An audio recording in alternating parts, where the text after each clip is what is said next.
Olá, meu nome é Vanessa Gaspari, sou terapeuta ocupacional da Clínica Estúdio. Estamos aqui para mais um podcast da Estúdio, né? E hoje eu trouxe uma convidada, também terapeuta ocupacional, para conversar com a gente, que é a Tia G. Tudo bom, Tia G? Se apresente. Olá, pessoal. Então, como a Vanessa já falou, eu sou a Giovana e eu também sou TO lá na Estúdio. E hoje a gente vai falar, obviamente, de terapia ocupacional, mas a gente vai tentar falar um pouco mais dessa base, né? Dar um conhecimento mais amplo sobre, porque nós damos aula também e a gente vê que muitas dúvidas dos alunos acabam sendo focadas em terapia ocupacional hoje só para o TEA, né? Só a integração sensorial. Claro que nós amamos integração sensorial, é o nosso nicho hoje maior de trabalho, de experiência profissional. Eu trabalho, meu primeiro curso de integração sensorial foi em 1980, né? E amo, trabalho muito com bebê, e então, ou seja, a integração sensorial tem várias vertentes. Então, no desenvolvimento infantil, trabalho com bebê é excelente. Pensando no TEA em outras questões, a gente tem outras linhas para discutir. Mas a gente quer deixar claro para vocês que a TEA é mais que isso, né? Sim. Não é só a integração sensorial. Claro que a gente briga muito lá na clínica, a gente fala assim, ó, se todo mundo soubesse bastante neurociências, todo o raciocínio clínico fluiria muito bem. Tanto é que a gente está sempre estudando neurociência para isso. E a base de integração sensorial é neurociência, né? O desenvolvimento do ser humano, são as etapas. Mas vamos tentar entender um pouco mais. Como você, Tia, definiria a atuação do terapeuta ocupacional numa questão mais ampla, sem a gente focar ainda na IES? Eu acho que assim, como a Vanessa falou, o grande boom hoje da terapia ocupacional, que até fez ela se tornar um pouco mais reconhecida, ainda está em cima do diagnóstico de autismo, né? Mas assim, a terapia ocupacional de fato não é uma profissão super conhecida, a gente percebe essa dúvida principalmente nos pais quando chegam na gente, mas assim, a terapia ocupacional é uma profissão da área da saúde que atua na ocupação humana. Então assim, ela vai atuar diretamente nas tarefas que qualquer indivíduo precisa desempenhar no seu dia. E disso em todas as atividades, desde o banho, alimentação e tudo mais. Então assim, hoje... e todos os motivos que levam essa pessoa a deixar de desempenhar qualquer tarefa dentro do seu dia é o terapeuta ocupacional que vai atuar. E dentro das mais diferentes abordagens, dentro das mais diferentes fases da vida e diversos contextos. Então, assim, a gente tem terapeutas ocupacionais que atuam na psiquiatria, na saúde mental adulta, na saúde do adulto e do idoso, dentro de hospitais, dentro de instituições de longa permanência de idosos, e no nosso caso, dentro da neuropediatria, né? A gente tem isso que o que a gente falou assim, a TO é uma profissão antiga, né? Tanto é que assim, eu sou formada há 27 anos. Só que tinha um olhar antes para esse terapeuta ocupacional. Quem conhecia o TO antes olhava para esse TO como um todo, que ele podia trabalhar em todos os serviços que a gente falou, assim como numa UTI pediátrica, assim como numa penitenciária, tem um contexto mais social e de pessoas em questões de vulnerabilidade. Então é um leque muito grande. Aí agora a gente está muito alinhado nessa questão da IES voltada para o TEA e o TO começou a se destacar, né, nesse sentido, mas deixando bem claro que este TO que vai trabalhar com o TEA e quer dizer que usa a integração sensorial, ele teve que estudar para isso, né? Eu fico bem nervosa nesse assunto. Então ele tem que fazer toda uma capacitação para poder atender esse paciente. Então o TO, né, o TO raiz, que a gente fala, ele vai fazer tudo isso.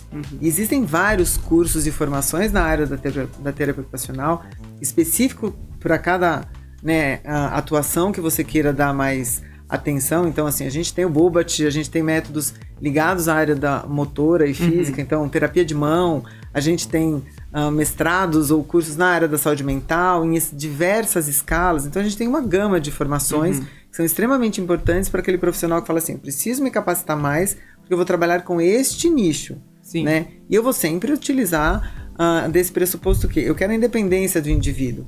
Né? Se ele tem uma limitação ou não, eu vou usar todas as questões que ele tem à tona e para aprimorá-lo e que ele consiga desempenhar. Sim. Vou ajudá-lo a criar recursos, adaptações, enfim. É uma profissão muito bonita, interessante para quem está mergulhado efetivamente dentro dela. Quem vê de fora às vezes acha que é muito simples, então assim, até a gente vem discutindo ultimamente assim, uma análise de atividade, por exemplo, né? Então, quando a gente fala assim... complexo, né? Ensinar uma criança a escovar o dente. São várias etapas, né? E tem que descrever todas elas. E esse terapeuta tem que ter esse raciocínio. Então, eu acho que é legal, né? A ideia hoje dessa discussão era da gente mostrar isso. Que é muito além. Claro que a gente vai chegar lá na IES daqui a pouquinho, né? Sim. Mas de entender, assim, dentro da pediatria, o que nós podemos fazer, que é o nosso nicho principal hoje, pensando em atuação, né? Então, assim, existe muita terapia ocupacional além da neuropediatria, além do autismo e tudo mais, que é isso que a gente vai abordar. E, assim, dentro da pediatria, o leque também é muito grande. Porque a gente precisa entender o que fez com que essa criança deixasse de desempenhar alguma ocupação. Tá, mas quais são as ocupações dessa criança? Então, assim, se essa criança não consegue participar efetivamente do brincar, se socializar, depois vai causar impactos no ambiente escolar, é aí que o terapeuta ocupacional vai atuar. Desde as questões motoras, questões cognitivas, sociais e tudo mais.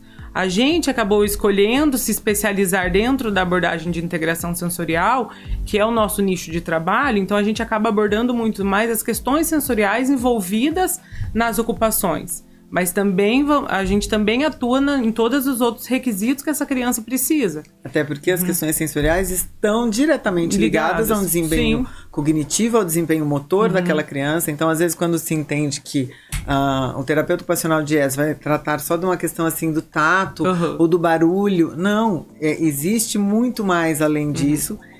E que precisa ter uma base, né, muito bem concreta e estabelecida para as outras fases serem adquiridas e a gente conseguir trabalhar. E por isso a gente une também técnicas. Por exemplo, vou unir a integração sensorial e o método Bobat. Eu vou unir a integração sensorial e a questão da estimulação visual, né? Eu vou unir a integração sensorial, eu vou unir o que eu sei de questões motoras, de uma terapia de mão, entendendo aquela criança que é um PC, que meu foco é muito mais motor, mas que eu sei que ela tem questões sensoriais que também eu preciso trabalhar em conjunto, né? Então a gente é um profissional que, por mais técnicas que você aprenda, é muito difícil você trabalhar com uma só o tempo todo. Você vai unindo conhecimentos e você vai agregando, mas obviamente em cima de uma avaliação muito bem feita, né? E o que você entende com uma avaliação muito bem feita hoje? Assim, uma avaliação de terapia ocupacional, o que a gente pode falar dela? Que é um processo muito dinâmico, porque ele varia muito, nenhuma avaliação de uma criança é parecida com a de outra, porque é uma avaliação também muito individual. Eu tenho que entender, assim, qual que é a história dessa família, qual que é a demanda dela e por que ela chegou até mim. Essa criança já tem um diagnóstico clínico ou não? Está em processo de investigação? Porque esse é um processo muito importante. A avaliação de terapia ocupacional, assim como todas as outras, tem que ser muito bem feita porque ela apoia o diagnóstico médico, né? Então, assim, a gente tem que analisar, primeiramente, é feita essa entrevista com os pais para entender qual é a demanda deles e qual é a preocupação e o porquê chegou, e entender como que é a rotina dessa criança, como que hoje ela desempenha todas as ocupações dela. E aí a gente vai conseguir eleger uns instrumentos específicos para aquele momento, as avaliações estruturadas para aquele momento. Então, assim, tem demanda relacionada à alimentação? Então, preciso selecionar os instrumentos que vão me levar para as questões de alimentação. Minhas questões são mais motoras, eu já recebi uma criança com diagnóstico de paralisia cerebral, o que eu vou precisar olhar mais para essa criança? Então, assim, o que a gente não pode esquecer? O grande objetivo da terapia ocupacional, que é autonomia e independência. O caminho que a gente vai traçar para chegar até lá, que vai ser diferente para cada criança. Por isso, de novo, a gente bate. Se a gente não souber de desenvolvimento infantil, de cada uma dessas etapas, dos marcos motores, se a gente não souber de neurociência, que é a nossa base de desenvolvimento, se a gente não souber unir todas essas informações, a gente não tem um raciocínio clínico e a gente não consegue avaliar aquela criança, a gente não consegue fazer um plano terapêutico coerente com o que ela precisa. Então, essa discussão interdisciplinar, na grande maioria das vezes, os nossos pacientes vêm para a TO e daí também está com a físio, também está com a fono, mas a nossa discussão, e quando a gente avalia e nos respaldamos nesses instrumentos todos validados e padronizados, é porque a gente quer o quê? Passar confiança para os pais do que a gente está fazendo, ter muita confiança e segurança no nosso plano terapêutico, mas além disso, toda a equipe entender o processo e quando um médico receber um relatório nosso, entender o que a gente está fazendo e o que mais a gente está apresentando para ele daquela criança, que às vezes no consultório ele não consegue ver. Sim. Porque uma consulta médica, por exemplo, é um recorte muito pequeno de uma rotina de uma criança. Quando a gente consegue avaliá-la, porque assim, o processo de avaliação ele também vai ocorrer em várias sessões. A gente avalia a nossa criança todos os dias. Porque ela reavalia todos os dias, porque a gente vai, cada criança vai mudando o seu comportamento, enfim, vai evoluindo em algumas coisas, chamando mais atenção em outras. Mas é isso que é muito importante, a gente nunca esquecer o porquê que a gente está observando cada coisa. Por isso que a gente é tão chato em entender essa criança como um todo, porque a gente conhecendo tudo que ela precisaria estar fazendo, que a gente vai partir disso para conseguir encontrar os déficits que ela vai nos apresentar. E é interessante até pontuar uma coisa, quando a G fala assim, ocupação que aquela criança deveria fazer. Aí alguém pode falar assim, mas ele é um bebê, ele tem 2 meses, ele não tem ocupação nenhuma. O que a gente tá falando em ocupação é assim, um bebê naquele momento ele tinha que comer bem, ele tinha que dormir bem, ele tinha que iniciar um contato, né, visual com aquela mãe, ele tinha que começar a rolar, ele tinha que não ser tão sensível a um barulho ou ter um sono mais tranquilo. Então, seria essa a ocupação daquele bebê. E se aquela ocupação não está de acordo, então assim, se eu tenho um bebezinho que tem 2 meses de idade, ele não dorme o dia inteiro, ele é muito agitado, não é normal, esse cérebro tem que descansar, né? Ele precisa dormir. Esse bebê foi feito nessa fase para comer, dormir, arrotar, fazer cocô, deixar a mãe nervosa com cólica, coisas assim, mas não para passar o dia inteiro acordado. Então, quais os sinais de alerta, não só pensando nesse bebê, mas de outras idades, né? Pensando num bebê e numa criança, que essa mãe tem que começar a entender assim, acho que não tá batendo com a faixa etária ou com o que eu esperaria dele para procurar uma ajuda de uma avaliação. Eu acho que assim, pensando dentro da terapia ocupacional, quando que vira um alerta? Quando começa a repercutir na rotina mesmo daquela criança, na rotina da casa. Então assim, aquele bebê não dorme, mas assim, tá privando a família toda do sono, já tá virando uma demanda assim que está atrapalhando de fato o funcionamento daquela casa, o funcionamento daquela família e o desempenho ocupacional dos pais, aí já é um alerta, já é uma questão de terapia ocupacional.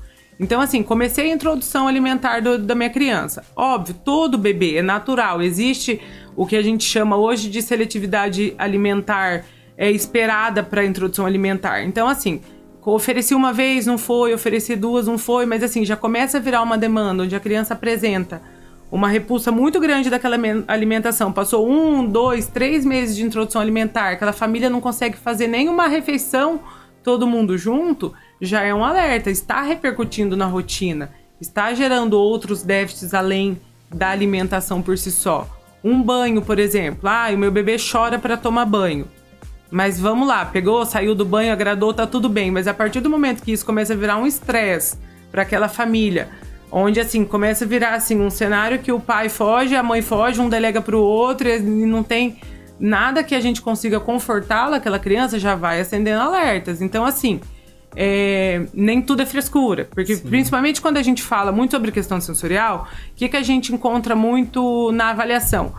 Mas a avó é assim, a tia era assim, eu também não gosto de tal textura, enfim. Mas o que a gente tem que analisar? Que tudo bem, existem coisas que são gostos, mas ela não pode repercutir na rotina daquela criança de forma negativa. Exato, que a criança assim, não consiga participar de eventos sociais por conta de muito barulho, por conta de muitas sensações que aquele ambiente acabe acontecendo. Então assim, a questão de gostos, a gente tem coisa que a gente não vai curtir mesmo, mas a partir do momento que começa a gerar privações para aquela criança, aí já acende o alerta. E é importante até o que a Gê falou, de a gente destacar assim, eu posso desorganizar uma família toda, mas aquele bebê tá sofrendo também a partir do momento que ele não dorme bem, né? Ele pode não ter essa consciência, mas tudo que acontece numa gestação de uma mãe, o que acontece onde esse bebê pequenininho que a gente acha que ele não tá entendendo, tudo está guardado ali. Essas emoções, esses sentimentos, essas sensações, esses registros celulares estão muito marcantes.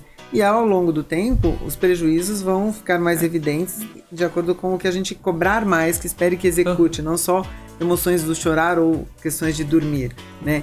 E esse peso todo a criança vai carregar, não só de forma emocional, mas o desenvolvimento de uma forma global. Né?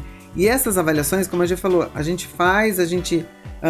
tem que analisar todos os dados, entender a realidade, pontuar para esses pais também, novamente, a questão de que o que é feito em terapia precisa ser estendido ao domicílio. Então, é algo muito importante. O papel da família, no momento não só de levar a fazer uma avaliação, mas seguir o que é pedido pelo terapeuta. Sim, com certeza. Sim. A participação da família é um ponto crucial para que a nossa intervenção seja um sucesso. Porque, assim, o que a gente faz ali com aquela criança, independente seja 1, 2, 3 vezes por semana, é uma pincelada dentro de uma rotina. E como todas essas demandas da terapia ocupacional vão ser ligadas diretamente com a rotina, é muito comum, assim, no processo avaliativo, a gente já passa uma série de orientações, de ajustes para ajudar dentro de casa, tanto a família a conseguir lidar melhor com essa criança, com essas questões, e também essa criança se sentir mais segura dentro desse ambiente. E até, assim, formas de estimular. Porque o que a gente vê hoje? Os pais, eles acabam fazendo uma leitura muito boa da sua criança. Então, ele já sabe exatamente tudo que aquela criança gosta ou deixa de gostar. Por que eu vou desafiá-la?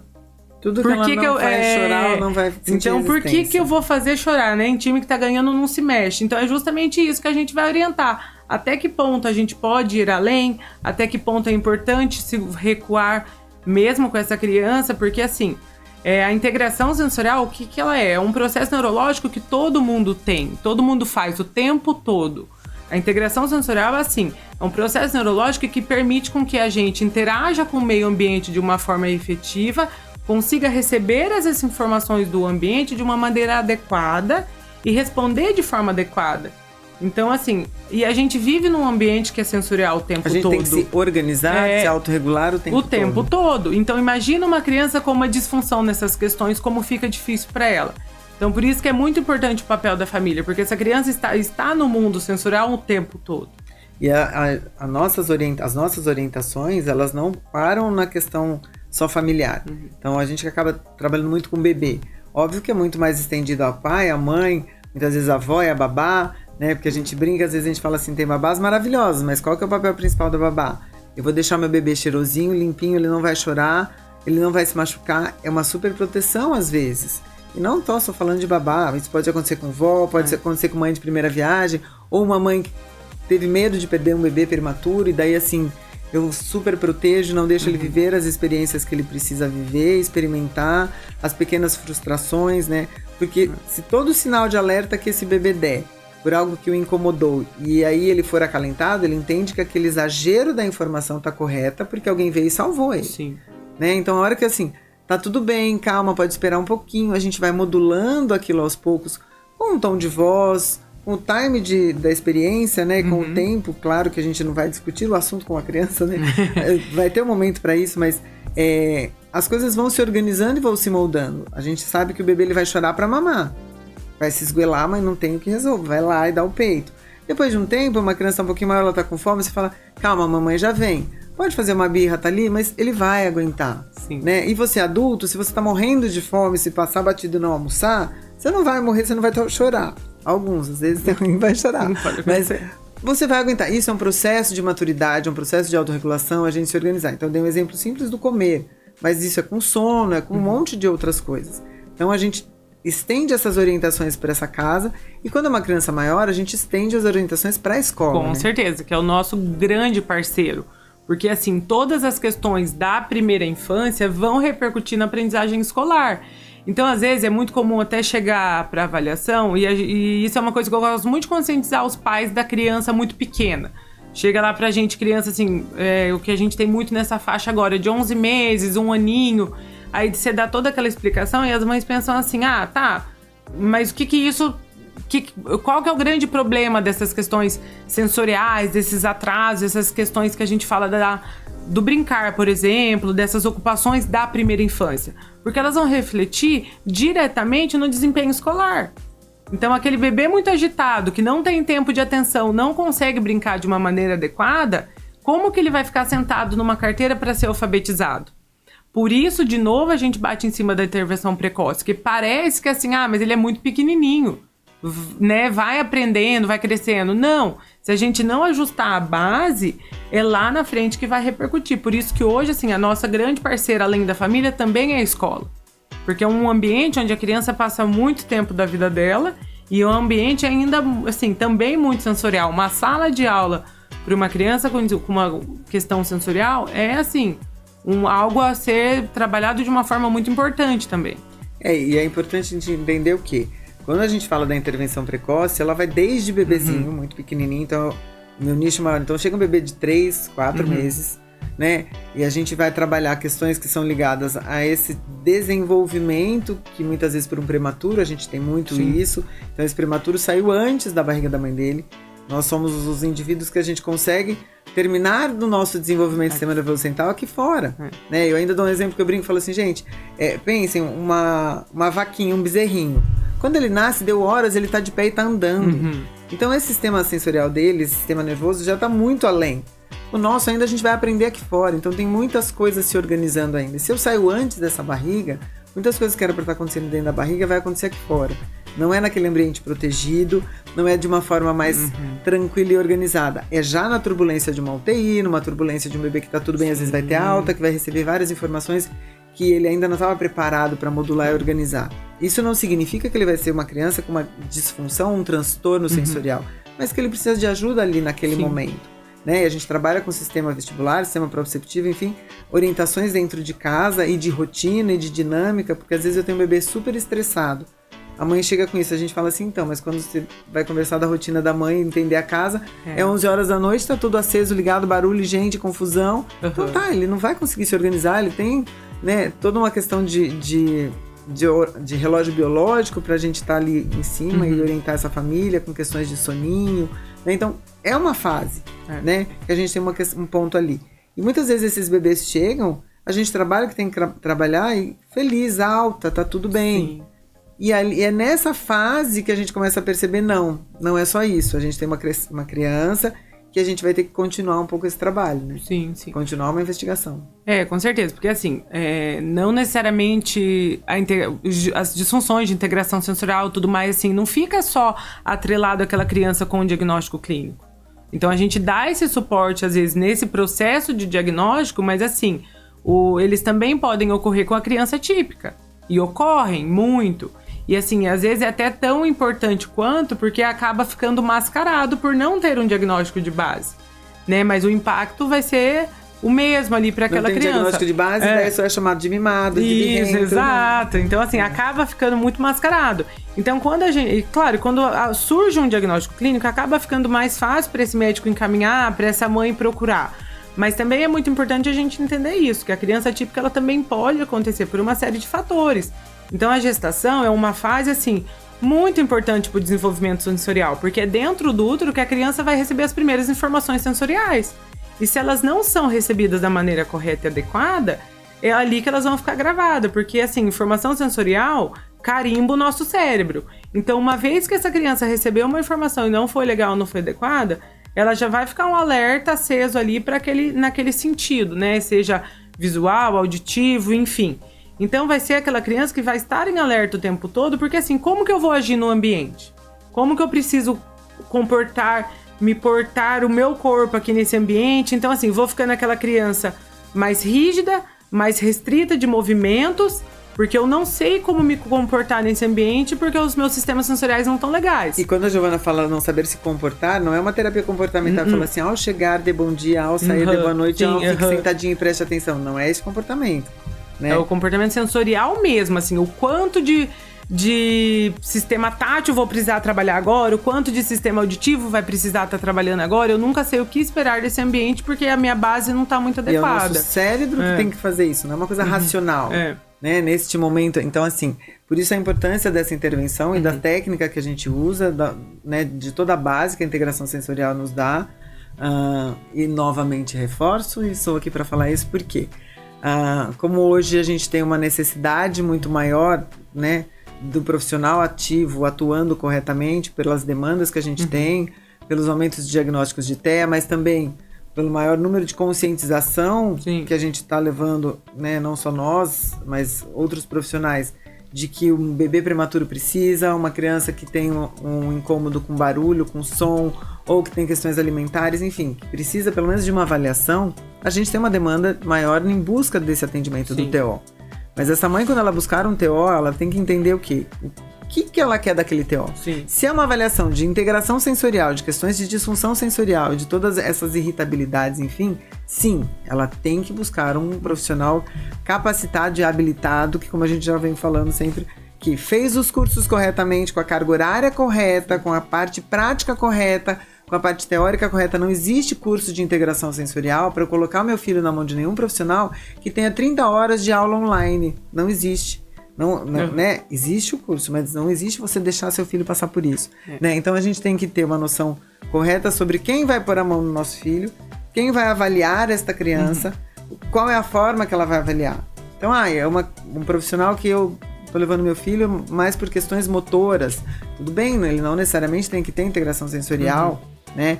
Se tiver, ótimo, é uma somatória, ele pode ter um Bobat, enfim, eu às vezes nem isso, mas ele já vai ter uma noção de questões motoras, porque ele tem uma formação de base que vai falar para ele, olha, você precisa trabalhar mais coordenação motora fina, coordenação motora grossa, no mínimo vai ter que entender desenvolvimento infantil, dos marcos motores, para conseguir ver como ele vai trabalhar. Ou se é uma criança, olha, tem uma dificuldade de AVD em algumas coisas específicas que não estão ligadas a questões sensoriais e sim a comportamento. Que às vezes a gente leva muito essa carga assim, não, é sensorial. E a gente avalia a criança, não tem nada de sensorial, é comportamento, que alguém não falou pra ele que é pra fazer. E daí é diferente, é o comportamento do ser humano e não do sistema nervoso central. Exato. Então eu acho assim, é uma grande sobrecarga que a terapia ocupacional acaba recebendo justamente por isso. Acaba assim, será que de fato é sensorial? Ou não, né? Então, assim, é por isso a importância dessa análise de atividade, desse olhar do terapeuta ocupacional qualificado para entender o porquê que essa criança está tendo queixas relacionadas àquela ocupação, né? Seja o sono, banho, alimentação, enfim. Porque como a gente disse, tudo que essa criança faz durante a rotina dela é uma ocupação, independente da idade que ela tenha, né? Então, desde a criança menor e tudo mais. E entender que, assim, é uma coisa muito séria. Por isso, assim, essa nossa briga em cima dessa especialização, do porquê que a gente já escolhe esse nicho pra gente poder fazer bem feito aquilo que a gente escolheu fazer. Exatamente. Porque é algo muito sério, porque as consequências da falta dessa intervenção precoce, assim, nessas questões, vai repercutir... planejamento terapêutico correto. Vai repercutir de uma forma muito séria lá na frente. Essa criança no desempenho escolar vai dar trabalho, vai ser um processo pior ainda para essa família, né? E pode vir a acarretar em outras ocupações também, como a gente falou.